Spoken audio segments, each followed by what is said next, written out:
ಅದಿದ್ರೆ ತನಿಖೆ ನಡೆಸ್ಕೊಳ್ಳಿ. SIT ಮಾಡಿಲ್ವೇನ್ರಿ? ಅದ್ರ ಬಗ್ಗೆ ತನಿಖೆ ನಡೆಸ್ಕೊಳ್ಳಿ. ಕಾನೂನು ರೀತಿ ಏನಾಗುತ್ತೆ ಅದಕ್ಕೆಲ್ಲ ಹೆದರಿ ಓಡೋಗನಲ್ಲ ನಾನು. ಗೊತ್ತಾಯ್ತಾ ಸರ್? ಇಲ್ಲೇ ಇದೀವಲ್ಲ, ಅದನ್ನ ಕಾನೂನು ರೀತಿ ಏನಿದೆ ಅದನ್ನು ಎದುರಿಸಕ್ಕೆ ಅವರು ಏನಿದೆ ಕಾನೂನು ರೀತಿ ಯಾವುದೋ 4 ವರ್ಷ 5 ವರ್ಷದ್ದು ತಗೊಂಡ್ಬಂದು ಕೇಸ್ ಹಾಕೋದಾದ್ರೆ ಯಾವ ಥರ ಐತೆ, ನಾನು ಅದ್ರ ಬಗ್ಗೆ ಏನು ರಿಯಾಕ್ಟ್ ಮಾಡೋಣ. ನಮಸ್ಕಾರ, ಹೇಗಿದ್ದೀರಿ ಎಲ್ಲರೂ? ಹೇಳಿರಿ, ಈಗಾಗಲೇ ನೋಡ್ತಾ ಇದ್ದೀವಿ ಏನು ಹಾಸನ್ ಪೆನ್ ಡ್ರೈವ್ನ ವಿಷಯ, ಹಾಗೆಯೇ ಪ್ರಜ್ವಲ್ ರೇವಣ್ಣ ಕೇಸ್ಗೆ ಸಂಬಂಧಪಟ್ಟ ವಿಷಯದ ಕೆಲವೊಂದು ಮಾಹಿತಿಗಳನ್ನ ನಾನು ನಿಮಗೆ ನೀಡೋದಕ್ಕೆ ಬಂದಿದ್ದೇನೆ.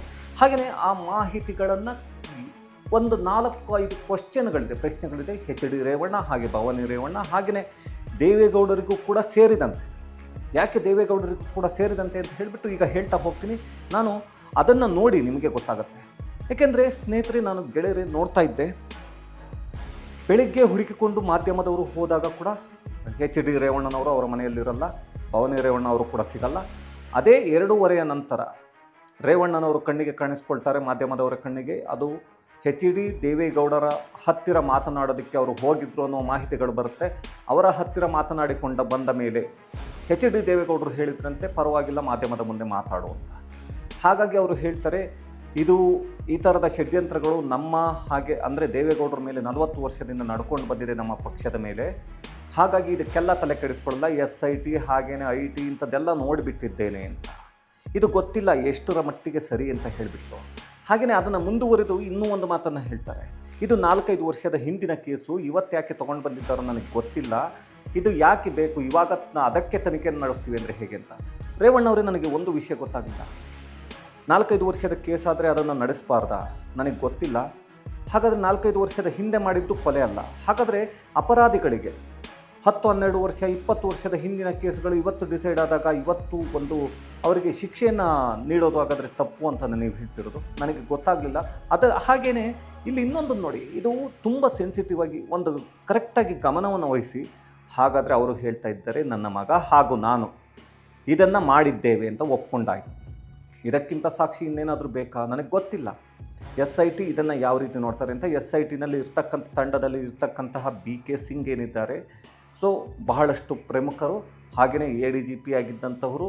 ಅವರು ಗೌರಿ ಲಂಕೇಶ್ ಅವರ ಒಂದು ಏನು ಕೇಸ್ನಲ್ಲಿ ಅವರು ಯಾವ ರೀತಿಯಾಗಿ ಒಂದು ಅಪರಾಧಿಗಳನ್ನ ಏನು ಹೆಡೆಮುರಿ ಕಟ್ಟಿದ್ರು ಅನ್ನೋದನ್ನ ಕೂಡ ನಾವು ನೋಡಿದ್ದೇವೆ. ಹಾಗಾಗಿ ಇನ್ನು ಭವಾನಿ ರೇವಣ್ಣನವರು ಏನಾದರೂ ಪ್ರಜ್ವಲ್ ರೇವಣ್ಣ ಮಾಡಿಲ್ಲ ಈ ಕೆಲಸವನ್ನು ಅಂದಿದ್ರೆ ಸುಮ್ಮನೆ ಇರ್ತಿದ್ರ? ಯಾಕೆಂದರೆ ಯಾವುದೋ 1.5 ಕೋಟಿ ಕಾರಿಗೆ ಅಲ್ಲೆಲ್ಲೋ ಹಾಸನದ ಸಾಲಿಗ್ರಾಮದ ಬಳಿನೋ ಎಲ್ಲೋ ಹೋಗ್ತಾ ಅವರ ಕಾರಿಗೆ ಯಾರೋ ರೈತ ಒಬ್ಬ ಬೈಕಲ್ಲಿ ಬಂದು ಟಚ್ ಮಾಡದ ಅಂತ ಹೇಳಿಬಿಟ್ಟು ಅದಕ್ಕೆ 50 ಲಕ್ಷವನ್ನು ಕಟ್ಕೊಡು, ಹಾಗೆ ಹೀಗೆ ಸಾಯೋದಕ್ಕೆ ನನ್ನ ಕಾರೇ ಬೇಕಿತ್ತ ಅಂತ ಕೇಳಿದಂಥವ್ರು. ಹಾಗಾದರೆ ಇವತ್ತು ಎಷ್ಟೋ ಜನ ಹೆಣ್ಣು ಮಕ್ಕಳ ಲೈಫನ್ನು ಟಚ್ ಮಾಡಿ ಲೈಫನ್ನು ಹಾಳು ಮಾಡಿದ್ದಾನಲ್ಲ ನಿಮ್ಮ ಮಗ. ಹಾಗಾದರೆ ಅವರ ಡ್ಯಾಮೇಜ್ ಆಗಿರೋದನ್ನೆಲ್ಲ ನಿಮ್ಮ ಮಗ ಕಟ್ಕೊಡ್ತಾನೆ, ನೀವು ಕಟ್ಕೊಡ್ತೀರ? ಅವರ ಜೀವನವನ್ನು ಯಾವ ರೀತಿ ಕಟ್ಕೊಡ್ತೀರಿ ಹೇಳ್ತೀರ ಒಂದು ಸಲ ಭವಾನಿ ರೇವಣ್ಣವರೇ? ಹಾಗೆಯೇ ನನಗೆ ಗೊತ್ತಾಗಲಿಲ್ಲ, ಇಲ್ಲಿ ಇನ್ನೂ ಒಂದು ಮಾತನ್ನು ಕೇಳ್ತೀನಿ. ಭವಾನಿ ರೇವಣ್ಣವರು ಇಲ್ಲದೇ ಇದ್ದ ಸಮಯದಲ್ಲಿ ನಮ್ಮನ್ನು ಬೇರೆ ರೀತಿಯಾಗಿ ಯೂಸ್ ಮಾಡ್ಕೊಳ್ಳೋದಕ್ಕೆ ಟ್ರೈ ಮಾಡ್ತಿದ್ರು ಅಂತ ಸಂತ್ರಸ್ತೆ ಹೇಳಿದ್ದಾರೆ.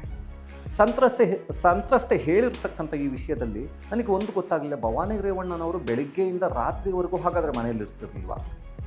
ಹಾಗಾದರೆ ಇಲ್ಲಿ ನನಗೆ ಗೊತ್ತಾಗಲಿಲ್ಲ, ರಾಜಕಾರಣಿಗಳಾಗಿ ಇದ್ದವರು ರೇವಣ್ಣ ಹಾಗೆ ಪ್ರಜ್ವಲ್ ರೇವಣ್ಣ ಅವರ ಕೆಲಸ ಎಲ್ಲವನ್ನ ಈ ಭವಾನಿ ರೇವಣ್ಣ ಒಬ್ಬರೇ ಮಾಡ್ಕೊಂಡಿದ್ರು, ಇವರು ಮನೆಯಲ್ಲಿ ಇರ್ತಿದ್ರು ಇದೇ ಕೆಲಸನ ಮಾಡಿಕೊಂಡು. ಗೊತ್ತಿಲ್ಲ, 2976 ಜನ ಹೆಣ್ಣು ಮಕ್ಕಳಿಗೆ ನ್ಯಾಯವನ್ನು ಕೊಡಿಸ್ತೀರ, ಅವರ ಲೈಫ್ ಡ್ಯಾಮೇಜ್ ಆಗಿದೆಯಲ್ಲ, ಗೊತ್ತಿಲ್ಲ.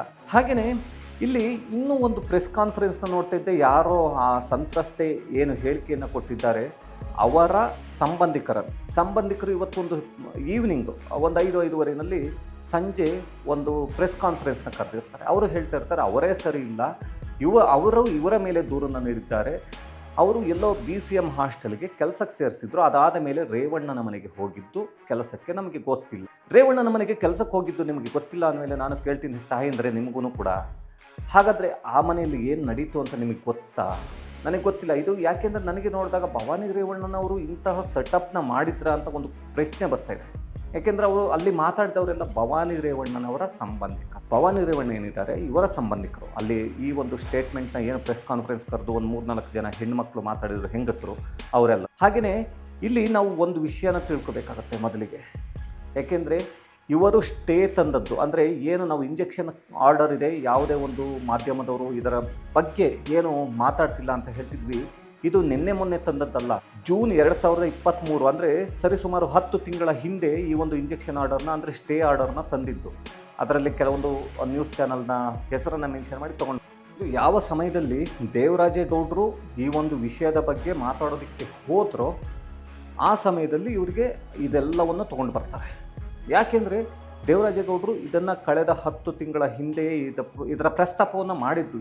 ಹಾಗಾಗಿ ಆ ಸಮಯದಲ್ಲಿ ಒಂದೆರಡು ಟಿ ವಿ ಚಾನಲ್ಗಳು ಈ ವಿಷಯವನ್ನು ಆಗಲೇ ತೋರಿಸೋದಕ್ಕೆ ಶುರು ಮಾಡಿದರು. ಆ ಸಮಯದಲ್ಲಿ ಇವರು ಹೋಗಿಬಿಟ್ಟು ಒಂದು ಇಂಜೆಕ್ಷನ್ ಆರ್ಡರ್ನ ತೊಗೊಂಡು ಬರ್ತಾರೆ. ಈ ವಿಷಯಕ್ಕೆ ಸಂಬಂಧಪಟ್ಟ ಹಾಗೆ ಯಾವುದೇ ಒಂದು ವಿಚಾರಗಳನ್ನ, ಇಲ್ಲಿ ನಮ್ಮ ವಿಷಯಗಳನ್ನ ಏನಂದರೆ ಪ್ರಸಾರವನ್ನು ಮಾಡಬಾರ್ದು ಈ ವಿಷಯಕ್ಕೆ ಸಂಬಂಧಪಟ್ಟ ಹಾಗೆ ಅಂತ. ಹಾಗೆಯೇ ನೋಡಬೇಕಾಗತ್ತೆ ಇದೆಲ್ಲವೂ ಯಾವ ರೀತಿ ಅಂತ ಗೊತ್ತಿಲ್ಲ. ಹಾಗೆಯೇ ಇನ್ನೂ ಒಂದು ಪ್ರಶ್ನೆ ಇದೆ. ರೇವಣ್ಣ ಅವರು ಹೇಳ್ತಿದ್ರು, ಅವನು ಯಾವಾಗಲೂ ಹೋದ ಹಾಗೆ ಹೋಗಿದ್ದಾನೆ ಹೊರದೇಶಕ್ಕೆ. ರೇವಣ್ಣ ಅವರೇ, ನಿಮ್ಮ ಮಗ ಪ್ರಜ್ವಲ್ ರೇವಣ್ಣ ಈ ಒಂದು ಏನು ಎಲೆಕ್ಷನ್ ಇತ್ತು, ಎಲೆಕ್ಷನ್ನ ದಿವಸ ಇಲ್ಲಿಯೇ ಇದ್ದು ವೋಟ್ ಹಾಕಿದ್ದ ಬುದ್ಧಿವಂತ. ಅದಾದ ನಂತರ ಅಂದು ರಾತ್ರಿ ಹೋಗ್ತಾರೆ, ಬೆಳಗಿನ ಜಾವ 3 ಗಂಟೆಗೆ ಲುಫ್ತಾನ್ಸಾ ಏರ್ಲೈನ್ಸನ್ನು ಹತ್ತಿಕೊಂಡು ಜರ್ಮನಿಗೆ ಹೊರಟೋಗ್ತಾರೆ. ಆದರೆ ಹತ್ತಿಕೊಂಡು ಹೋಗಿದ್ದ ಆಶ್ಚರ್ಯ ಅಂತಲ್ಲ, ಇಂತಹ ಕೇಸ್ ಬಂದಾಗ ಇದೆಲ್ಲವೂ ವೈರಲ್ ಆದ ಸಮಯದಲ್ಲಿ ಹೋಗಿದ್ದು. ಆದರೆ ಯಾವ ಬಾರಿಯೂ ಕೂಡ ತಮ್ಮ ಪುತ್ರ ಎಲೆಕ್ಷನ್ ಮುಗಿದ ಮಾರನೇ ದಿವಸ ಆಗಲಿ ನೆಕ್ಸ್ಟ್ ಡೇ ಎಲ್ಲೂ ಕೂಡ ಹೋಗಿದ್ದನ್ನು ನಾನೆಂತೂ ನೋಡಿಲ್ಲ ಇತಿಹಾಸದಲ್ಲಿ. ಅವರು ಇದುವರೆಗೂ ಹೋಗಿಲ್ಲ. ಆದರೆ ಇನ್ನೂ ಒಂದು ಪ್ರಶ್ನೆ ಇದೆ. ಆ ದಿನ ನಿಮ್ಮ ಭಾವ ಅಥವಾ ಬಾಮೈದ ತೀರಿಕೊಂಡಿದ್ರು, ಅಂದರೆ ಭವಾನಿ ರೇವಣ್ಣನವರ ಸಹೋದರ. ಅವತ್ತು ತೀರಿಕೊಂಡರೂ ಕೂಡ ನಿಮ್ಮ ಮಗನಿಗೆ ಹಾಗಾದರೆ ಹೊರದೇಶಕ್ಕೆ ಟ್ರಿಪ್ ಹೋಗುವಂಥದ್ದೇ ಇಂಪಾರ್ಟೆಂಟ್ ಆಗಿತ್ತಾ? ಸೋದರ ಮಾವ ತೀರ್ಕೊಂಡಿದ್ರು ಕೂಡ ಅದಕ್ಕಿಂತ ಇಂಪಾರ್ಟೆಂಟಾ? ನನಗೆ ಗೊತ್ತಿಲ್ಲ. ಅದಕ್ಕೆ ಉತ್ತರನ ನೀವೇ ಹೇಳಬೇಕು. ಇಲ್ಲ ಏನಾದರೂ ಬುಕ್ಕಿಂಗ್ ಮೊದಲೇ ಆಗಿತ್ತಾ? ನನಗೆ ಆ ಥರ ಬುಕ್ಕಿಂಗ್ ಮೊದಲೇ ಆಗಿದೆ ಅಂತ ಏನು ಅನಿಸಿಲ್ಲ ಅದರದ್ದು, ಅದನ್ನು ಏರ್ ಟಿಕೆಟ್ ಎಲ್ಲ ಚೆಕ್ ಮಾಡಿದಾಗ. ಹಾಗಾಗಿ ನೀವು ಒಂದನ್ನು ಕ್ಲಾರಿಟಿ ಕೊಡಿ. ಸೋದರ ಮಾವನಿಗಿಂತ ಹೊರದೇಶದ ಪ್ರಯಾಣವೇ ಇಂಪಾರ್ಟೆಂಟ್ ಆಗಿತ್ತು ಅಂತ ಹೇಳ್ತಿದ್ದೀರಿ. ಇದು ಹೇಗೆ ಅಂತ ನನಗೆ ಗೊತ್ತಿಲ್ಲ. ಹಾಗೆಯೇ ಇಲ್ಲಿ ದೇವೇಗೌಡರ ಹತ್ರ ಹೋಗಿ ಬಂದ ಮೇಲೆ ನೀವು ಮಾತಾಡೋದಕ್ಕೆ ಸ್ಟಾರ್ಟ್ ಮಾಡಿದ್ರಿ ಮೀಡಿಯಾದವ್ರ ಹತ್ರ. ಅಲ್ಲಿ ನೀವು ಪ್ರಸ್ತಾಪ ಮಾಡಿದ ವಿಷಯಗಳು ಆಗಿದೆ. ದೇವೇಗೌಡರು ನಿಮಗೆ ಧೈರ್ಯವನ್ನು ಕೊಟ್ಟರು, ಅದಾದಮೇಲೆ ನೀವು ಬಂದು ಪ್ರಸ್ತಾಪ ಮಾಡ್ತಿದ್ದೀರಿ. ದೇವೇಗೌಡರೇ, ನನಗೆ ಗೊತ್ತಿಲ್ಲ, ಈಗ ಪಕ್ಷದಿಂದ ಉಚ್ಚಾಟನೆ ಮಾಡಿದ್ದೀನಿ ಮೊಮ್ಮಗನನ್ನು ಅಂತ ಮಾಡಿದ್ದೀರಿ. ಆದರೆ ಇಲ್ಲಿ ಕಾಪಾಡೋದಕ್ಕೆ ಮತ್ತೆ ನೀವೇ ಹಿಂದೆಯಿಂದ ಹೊರಟ್ರ? ನನಗೆ ಅದು ಕೂಡ ಅನುಮಾನ ಹುಟ್ಟಿಸ್ತಾ ಇದೆ. ಯಾಕೆಂದರೆ ಇಲ್ಲಿ ಒಂದು ಕಡೆ ಕುಮಾರಸ್ವಾಮಿ ಹೇಳ್ತಾರೆ, ನಾನು ಹಾಗೆಯೇ ರೇವಣ್ಣ ಬೇರೆಯಾಗಿ ತುಂಬ ವರ್ಷಗಳಾಯಿತು, ಹಾಗೆಯೇ ನಾನು ನನ್ನ ಫ್ಯಾಮಿಲಿ ಅಂದರೆ ನಾನು ದೇವೇಗೌಡರು, ರೇವಣ್ಣ ಅವರು ಬೇರೆ ಕಡೆ ಇರೋದ್ರಿಂದ ಅವರು ಬೇರೆ ಅಂತ ಹೇಳಿಬಿಟ್ಟು. ಆದರೆ ಇಲ್ಲಿ ದೇವೇಗೌಡರ ಹತ್ತಿರ ಬಂದು ಮಾತನಾಡಿದ ಮೇಲೆ ಈ ರೀತಿಯಾದಂಥ ಸ್ಟೇಟ್ಮೆಂಟ್ ಕೊಡ್ತಾರೆ. SIT ತನಿಖೆ ನಡೀತಾ ಇದೆ, ನಡೆಸಲಿ ಕಾಂಗ್ರೆಸ್ನವರು 40 ವರ್ಷದಿಂದ ದೇವೇಗೌಡರ ಮೇಲೆ ಇದೆ.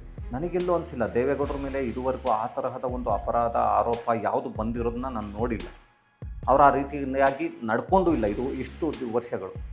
ಆದರೆ ನೀವು ಮಾಡಿರೋ ತಪ್ಪಿಗೆ ದೇವೇಗೌಡರನ್ನ ಎಳ್ಕೊಂಡು ಬಂದು ಇಲ್ಲಿ ತಪ್ಪಿಸ್ಕೊಂಡು ಓಡೋಗೋದಕ್ಕೆ ಟ್ರೈ ಮಾಡ್ತಿದ್ದೀರಿ ಅಂತ ನನಗನ್ಸಿದ್ದನ್ನು ನಾನು ಹೇಳ್ತಾ ಇದ್ದೀನಿ. ಇಷ್ಟು ಪ್ರಶ್ನೆಗಳಿಗೆ ಯಾರ ಹತ್ರನಾದರೂ ಉತ್ತರ ಇದೆ ದಯವಿಟ್ಟು ತಿಳಿಸಿ. ಹಾಗೆಯೇ ಕೆಲವರು ಇವರ ಅಭಿಮಾನಿಗಳು, ಇವರ ಪಕ್ಷವನ್ನು ಪ್ರೀತಿಸೋರು ನನಗೆ ಗೊತ್ತಿಲ್ಲ, ಬಹಳಷ್ಟು ಜನ ಕಮೆಂಟ್ನಲ್ಲಿ ಹಾಕ್ತಾ ಇರ್ತೀರಿ, ಹಾಗೆ ಹೀಗೆ ಅವರು ಸರಿ ಇದ್ದಾರೆ ಅಂತ ಹೇಳಿಬಿಟ್ಟು. ಆ 2976 ವೀಡಿಯೋಗಳೇನಿದೆ ಅಂತ ಹೇಳ್ತಾ ಇದ್ದಾರೆ, ಅದರಲ್ಲಿ ನಿಮ್ಮ ಮನೆಯ ಹೆಣ್ಣು ಮಕ್ಕಳ ವೀಡಿಯೋ ಕೂಡ ಇರಬಹುದು. ಹುಷಾರಾಗಿರಿ. ಯಾಕೆಂದರೆ ಯಾರೋ ಒಬ್ಬರು ಮಹಿಳಾ ಸಂಘಟನೆ ಹಾಗೆ ಹಾಸನದವರು ಅವ್ರನ್ನ ನೋಡ್ತಾ ಇದ್ದೆ. ಅವರು ಒಬ್ಬರು ಹೇಳ್ತಾ ಇದ್ರಂತೆ, ಅವರಿಗೆ ಯಾವುದೋ ಒಂದು ದೇವಸ್ಥಾನದ ಹತ್ರ ಒಂದು ಹೆಂಗಸು 3 ಬಾರಿ ಮುಳುಗಿಬಿಟ್ಟು ಮೇಲೆ ಎದ್ದಳ್ತಾ ಇದ್ರಂತೆ, ನಾನು ಇನ್ನು ತಪ್ಪು ಮಾಡಲ್ಲ ಅಂತ. ಆಗ ಇವರಿಗೆ ಅವರು ಕಾಲ್ ಮಾಡಿ ಮೊದಲೇ ಹೇಳಿದ್ರಂತೆ. ಆಗ ಅವರ ಗಂಡನು ಬಂದು ಮಾತಾಡಿದರು ಅಂತ ಹೇಳಿದರು. ಅವರು ಹೇಳಿದ್ರಂತೆ, ನನ್ನನ್ನು ಅಣ್ಣ ಅಂತಿದ್ದ, ಆದರೆ ನನ್ನ ಹೆಂಡತಿಯನ್ನು ಈ ರೀತಿಯಾಗಿ ಉಪಯೋಗಿಸ್ಕೊಂಡಿದ್ದಾನೆ, ನಾನೇನು ಮಾಡಲಿ ಅಂತ ಹೇಳಿಬಿಟ್ಟು. ಹಾಗಾಗಿ ಹೆಂಡತಿ ದೇವಸ್ಥಾನದಲ್ಲಿ ಹೋಗಿ 3 ಬಾರಿ ಒಂದು ನದಿಯಲ್ಲಿ ಮುಳುಗಿ ಇನ್ನು ಮುಂದೆ ಈ ಥರ ತಪ್ಪನ್ನು ನಾನು ಯಾವತ್ತೂ ಮಾಡಲ್ಲ ಅಂತ ಗಂಡ ಒಪ್ಕೊಂಡಿರೋದಕ್ಕೆ ಸರಿ ರೀ. ಒಪ್ಕೊಂಡಿಲ್ಲ ಅಂದರೆ ಆ ಹೆಣ್ಣು ಮಕ್ಕಳ ಜೀವನ ಏನು? ಭವಾನಿ ರೇವಣ್ಣ ಬಂದು ಕೊಡ್ತಾರಾ, ಇಲ್ಲ ಇನ್ನೊಬ್ಬ ಯಾವನೋ ಬಂದು ರೇವಣ್ಣ ಕೊಡ್ತಾನೆ ಗೊತ್ತಿಲ್ಲ. ಯಾಕೆ ಅಂದರೆ ಏಕವಚನದಲ್ಲಿ ಮಾತಾಡಬಾರ್ದು. ಆ ವಿಡಿಯೋಗಳನ್ನ ಒಮ್ಮೆ ನೋಡಿದರೆ ಗೊತ್ತಾಗುತ್ತೆ. ಇವತ್ತು ಕೂಡ ನೀವು ವಹಿಸ್ಕೊಂಡು ಅವ್ರನ್ನ ಮಾತಾಡ್ತಿದ್ರಲ್ಲ, ಅವರ ಪರವಾಗಿ ನೀವುಗಳು ಫಸ್ಟು ಸರಿಯಾಗಿರಿ. ಏಕೆಂದರೆ ನೀವುಗಳು ಸರಿ ಇದ್ದರೆ ಇದೆಲ್ಲವೂ ಆಗ್ತಾ ಇರಲಿಲ್ಲ. ಇವತ್ತು ಆಗಿದೆ. ಅದರಲ್ಲಿ ಯಾರ್ಯಾರಿದ್ದಾರೆ ಏನೆಲ್ಲ, ಇದಕ್ಕೆ ಸಂಬಂಧಪಟ್ಟ ಹಾಗೆ ಇನ್ನಷ್ಟು ವಿಷಯಗಳನ್ನ ನಾನು ತಿಳಿಸ್ಕೊಡ್ತಾ ಹೋಗ್ತೀನಿ ಮುಂದಿನ ಒಂದು ಇದರಲ್ಲಿ ಈ ಕೇಸು ಎಲ್ಲಿವರೆಗೂ ನಡೆಯುತ್ತೋ ಇದರ, ಯಾಕೆಂದರೆ ಇಲ್ಲಿ ಹೆಣ್ಣು ಮಕ್ಕಳಿಗೆ ಹಾಗೆ ಸಾಮಾಜಿಕ ಕಳಕಳಿಯಿಂದ ಈ ಒಂದು ವಿಡಿಯೋವನ್ನು ಮಾಡ್ತಿದ್ದೇವೆ ಹೊರತು ಯಾರ ಮೇಲಿನ ದ್ವೇಷಕ್ಕೂ ಅಲ್ಲ. ಯಾಕೆಂದರೆ ನನಗೆ ದೇವೇಗೌಡರು ಅಂದರೆ ನನಗೆ ಪರ್ಸನಲಿ ಬಹಳಷ್ಟು ರೆಸ್ಪೆಕ್ಟ್ ಇದೆ, ಗೌರವ ಇದೆ. ಆದರೆ ಈ ಕೇಸ್ ಬಂದ ಮೇಲೆ ಇದರ ವಿರುದ್ಧವಾಗಿ ಮಾತಾಡಲೇಬೇಕು ಅಂತ ಮಾತಾಡ್ತಾ ಇದ್ದೀನಿ. ಯಾರು ಬಂದರೂ ಕೂಡ ನಾನು ಮಾತಾಡೋದನ್ನು ನಿಲ್ಲಿಸೋದಕ್ಕಾಗಲ್ಲ.